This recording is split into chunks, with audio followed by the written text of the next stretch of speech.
I don't know what it is about owls, but people really seem to prefer paintings of them over anything else I paint.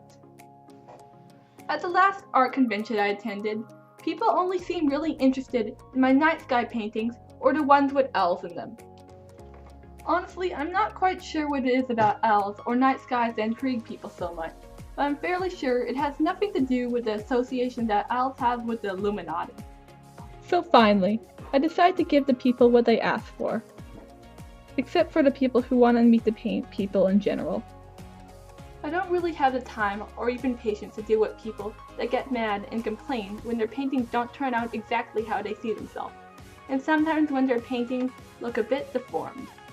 But I'm not really interested in improving in the art of faces at the moment anyways. For now, I'm going to stick to painting animals and scenery, since they have no way of complaining. For a good amount of time, I spent painting the night sky. I didn't even use a paintbrush.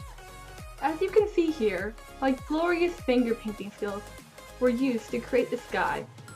It's a rather messy method, but hey, it works. I think the years of finger painting as a toddler have really prepared me for this piece. For making stars, I just mixed white paint with water and flicked it on with a brush. Also, to make the sky more exciting, I added twinkling stars and a shooting star in the background. At the moment, I've been trying to improve on my shading. So, while painting the log, I tried to incorporate a bit of blue into the bark, so it would look more like a nighttime picture. For the bark, I used the wet-on-wet technique quite a bit. For any of you who do not know what that is, it just simply means I put paint on top of wet paint. For the moss on top of the log, I also used the wet-on-wet technique quite a bit.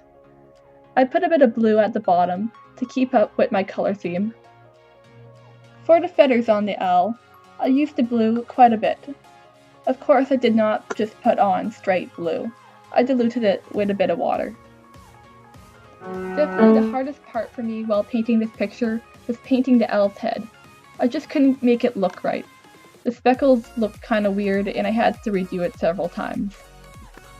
The surface I'm using is actually a canvas pad. I usually don't use them and just use a plain canvas, but I think that they're really great since I don't need to paint around the edges.